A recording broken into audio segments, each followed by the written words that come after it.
కళ్యాణి గారు, ఈరోజు షర్మిల గారు నిన్నొచ్చినటువంటి జీవోను చూసిన తరువాత, ఎక్కడ చూసినా మీడియాలో ఈ వార్త వచ్చిన తరువాత, సాక్షి దినపత్రికలో వచ్చినటువంటి వార్తని ఇలా పట్టుకొని ఇలా చూపిస్తూ, చంద్రబాబు నాయుడు గారు హామీ ఇచ్చిన ప్రకారం ఎంతమంది పిల్లలుంటే అంతమందికి ఈ పథకాన్ని వర్తింపచేయాలని పత్తి పువ్వుతో అలా విసిరి, తమలపాకుతో అలా కొట్టి, మా అన్నయ్య అప్పుడు 2019లో మేనిఫెస్టోలో చెప్పారు, లేకపోతే హామీ ఇచ్చారు, మోసం చేశారు అని తలుపు చెక్క ఎత్తుకుని బయలుదేరారు. అక్కడేమో తమలపాకు, ఇక్కడ తలుపు చెక్క. ఇది ఎవరిని రక్షించడానికి అనుకుంటున్నారు? కాంగ్రెస్ పార్టీ అసలు ఎవరి కోసం పనిచేస్తుంది? క్లియర్గా అర్థమవుతూ ఉందండి. ఆవిడ చంద్రబాబు నాయుడు గారికి కొమ్ము కాస్తూ ఉన్నారు అనేసి. అసలు ఆవిడ కాంగ్రెస్ నాయకురాలా లేదా తెలుగు కాంగ్రెస్ నాయకురాలా అనేసి అందరూ డౌట్ పడుతూ ఉన్నారు. ఎందుకంటే ప్రశ్నించాల్సిన చంద్రబాబు నాయుడు గారికి పూలతో కొడుతుంది. అసలు మనందరం ప్రతిపక్షం నుండి మేమందరం కూడా ప్రశ్నిస్తూ ఉంటే జగనన్నకి ప్రతిపక్ష పార్టీ అని వైఎస్ఆర్ కాంగ్రెస్ పార్టీకి రాళ్ళుతో కొడుతూ ఉంది. ఇన్ని అసత్యాల, ఇన్ని అబద్ధాలు ఈవిడ మాట్లాడుతుంటే అసలు రాష్ట్ర ప్రజలందరూ అసహించుకుంటూ ఉన్నారు. ఆవిడ అసలు మర్చిపోయారేమో, జగనన్న తన మేనిఫెస్టోలో క్లియర్గా చెప్పారు, తల్లికి ఇస్తాను, తల్లికి 15,000 రూపాయలు అమ్మఒడి కింద ఇస్తాను. అసలు ఈ అమ్మఒడి పథకం ప్రవేశపెట్టిందే జగన్మోహన్ రెడ్డి గారు. ఎందుకు? డ్రాప్ అవుట్స్ ని తగ్గించడం కోసం, తల్లికి ఆర్థిక సహాయం చేయడం కోసం. అసలు ఇలాంటి పథకం గతంలో ఏ ముఖ్యమంత్రి అయినా మన రాష్ట్రంలో ప్రవేశపెట్టారా?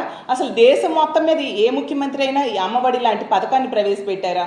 కానీ జగనన్న అది ప్రవేశపెడితే అది కూడా తల్లికి ఇస్తానని క్లియర్గా మేనిఫెస్టోలో జగనన్న చెప్తే ఆవిడ అంత పచ్చి అబద్ధాలు మాట్లాడుతూ ఉంటే అసలు ఆవిడకి కొంచెమైనా ఈ రాష్ట్ర ప్రజలు గౌరవిస్తారు జగనన్న చెల్లెలుగా. ఆ గౌరవం ఆవిడ పోగొట్టుకుంటూ ఉన్న పరిస్థితి మనకు అర్థమవుతూ ఉంది. అలాగే జయంతి గురించి కూడా ఇష్టం వచ్చినట్టుగా మాట్లాడారు. ఈవిడికి ఎప్పుడు రాజశేఖర రెడ్డి గారి జయంతి అనేది ఓన్లీ రాజకీయ అవసరాల కోసమే గుర్తొస్తుంది. ఆ రోజు తెలంగాణలో పార్టీ పెట్టినప్పుడు గుర్తొచ్చింది. ఇప్పుడేమో ఈ ఆంధ్రప్రదేశ్లో ఆవిడ నిలదొక్కుకోవడం కోసం మొన్నేదో జయంతి చేశాను అని చెప్తుంది. అసలు రాజశేఖర రెడ్డి గారు చనిపోయి 14 సంవత్సరాలు అయినా కూడా ఇంతగా రాష్ట్ర ప్రజలందరూ గుర్తుంచుకున్నారు, ఇంతగా ప్రజలందరూ మనసుల్లో ఉన్నారు అంటే దానికి కారణం జగనన్న. రాజశేఖర రెడ్డి గారి ఆశయాలను తోచా తప్పకుండా పాటిస్తూ అతను ప్రవేశపెట్టిన పథకాలన్నింటినీ కూడా కొనసాగిస్తూ మరో 4 అడుగులు ముందుకు వేసి ఎంతో చక్కగా వాటిని డెవలప్ చేసి ఈరోజు ప్రజలకు అందిస్తూ ఉన్నారు. అమ్మఒడి పథకం గురించి మీరు ఇప్పుడే చూపించినట్టుగా చంద్రబాబు నాయుడు గారు, పవన్ కళ్యాణ్ గారు, లోకేష్ గారు ప్రతి ఒక్కరు కూడా పదే పదే ప్రతి మీటింగ్స్ లో కూడా చెప్తూ ఉన్నారు. మన ఎన్నికల టైంలో ఆ రామానాయుడు గారు అయితే మరీ ఘోరం. అమ్మ నీకు 15,000, అక్కడ కనిపించిన పిల్లలందరికీ నీకు 15,000, నీకు 15,000, నీకు 15,000. ఆ పెద్దోళ్ళు ఉంటే నీకు 18,000, నీకు 18,000 అంటే నెలకి 1,500 చొప్పున 18,000 ఇస్తామన్నారు కదండి. అది ఒక చిన్న బుడ్డి పాప వస్తే ఈ పాపకి ఇంకొక 15,000 అంటూ. అంటే అసలు అలాంటి వింటే ప్రజలు ఎవరైనా నమ్ముతారు. నిజం చెప్పాలంటే అది ఆ వీడియో చూస్తే నవ్వుకునే పరిస్థితి ఈ రోజు ఉంది. ఎందుకంటే వాళ్ళు రిలీజ్ చేసిన జీవో నెంబర్ 29 ప్రకారం మనకు అర్థమవుతూ ఉంది. అలాగే ఈ వీళ్ళు చంద్రబాబు నాయుడు గారు అయితే అసలు మీరు ఎంతమంది పిల్లలైనా కనుక్కోండి, నేను అందరి పిల్లలకు కూడా అమ్మబడిని మార్చి తల్లికి వందనం ఇస్తాను. అసలు ఒక్క బిడ్డ అనేసి పరిమితి లేదు, ఒక్క స్టూడెంట్ అనే పరిమితి లేదు. ఇద్దరైతే 30,000 ఇస్తాను, ముగ్గురైతే 45,000 ఇస్తాను, నలుగురైతే 60,000 ఇస్తాను. అందుకు బాధ్యతాయుతమైనటువంటి నాయకుడిగా మీ ఓపికన్నంత వరకు కనండి అనంటే కేవలం మనిచ్చే 15,000 కోసం పిల్లలు కనాలా మేడం? పిల్లలుంటే పిల్లలకి ఇవ్వడం అది గౌరవం. కానీ చంద్రబాబు నాయుడు గారు మీకు ఓపిక ఉన్నంత వరకు అనే మాట వాడడం ఎందుకు నాకైతే పదమే నచ్చలేదు. ఎన్ని అబద్ధాలనే చెప్తారండి.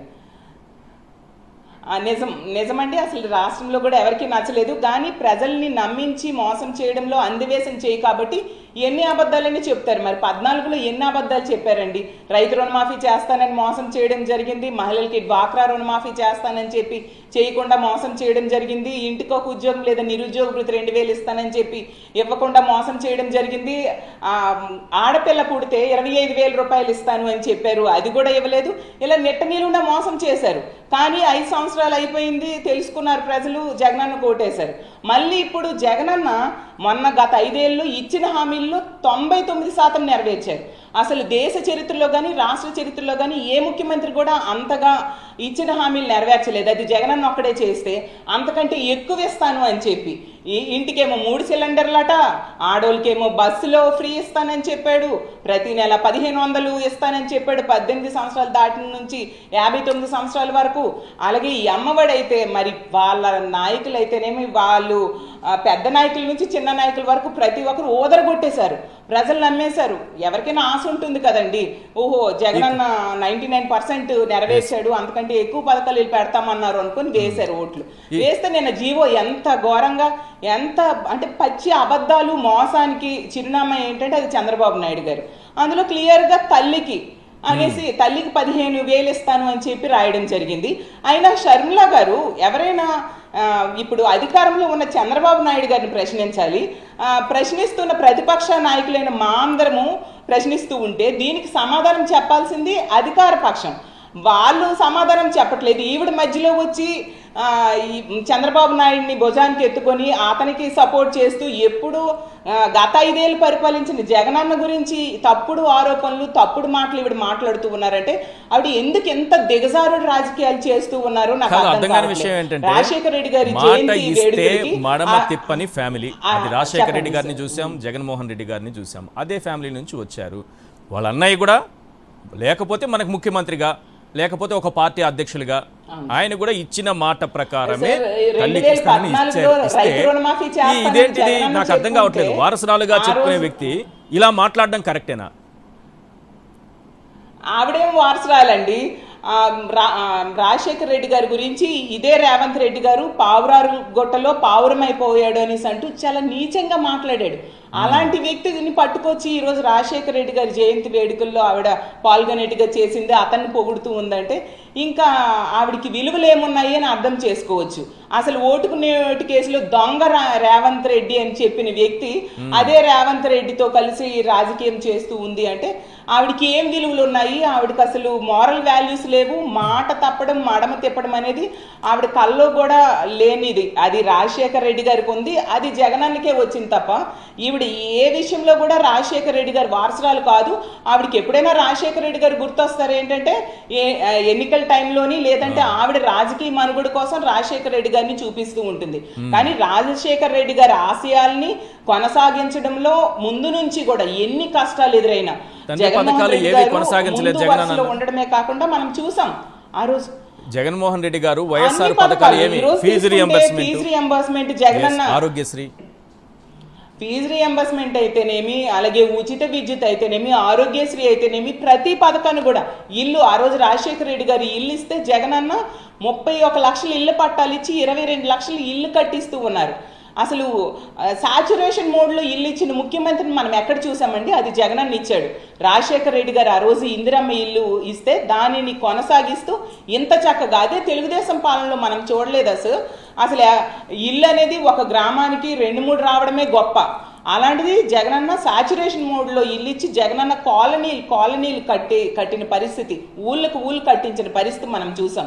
అలాగే ఫీజు రియంబర్స్మెంట్ చంద్రబాబు నాయుడు గారు పరిమితులు పెట్టారు. 35,000కి పరిమితులు పెడితే జగనన్న పూర్తి స్థాయి ఫీజు రియంబర్స్మెంట్ ఇచ్చిన పరిస్థితి మనం చూసాం. కూటమి అధికారంలోకి వచ్చి 4 రోజులైంది. దేని గురించి అని వాళ్ళు మాట్లాడుతున్నారా? ఒక సన్నాహక సమావేశాలు కానీ ఏమైనా పెట్టుకుంటూ ఉన్నారా? ఒక మార్గదర్శకాలు రిలీజ్ చేశారా? ఈ తల్లికి వందనం కోసం రిలీజ్ చేశారు, ఒక తల్లికి మాత్రమే ఇస్తానని చెప్పడం జరిగింది. ప్రతి ఇచ్చిన మేనిఫెస్టోలో ప్రతి అంశాన్ని కూడా 100% నెరవేర్చిన ముఖ్యమంత్రి ఎవరైనా ఉన్నారంటే, 99% నెరవేర్చిన ముఖ్యమంత్రి ఎవరైనా ఉన్నారంటే అది జగన్మోహన్ రెడ్డి గారు. అసలు గంటాపదంగా ఈ రాష్ట్రంలో ఎవరిని అడిగినా చెప్తారు. అలాంటిది సొంత చెల్లెలు అయ్యుండి ఆవిడ తెలుసుకోలేకపోవడం నిజంగా ఆవిడ దౌర్భాగ్యమైన స్థితికి అర్థమవుతూ ఉంది. ఆవిడ ఎంతసేపు తెలుగుదేశం పార్టీ వాళ్ళు ఇచ్చిన స్క్రిప్ట్ చదువుతున్నారు తప్ప తన ఓన్ గా ఏమీ చెప్పట్లేదు. ఆవిడ ఎంతసేపు ఆ రాజకీయ స్వప్రయోజనాల కోసమే బిహేవ్ చేస్తూ ఉన్నారనే విషయం క్లియర్ గా అర్థమవుతూ ఉన్న పరిస్థితి కనిపిస్తూ ఉంది సార్.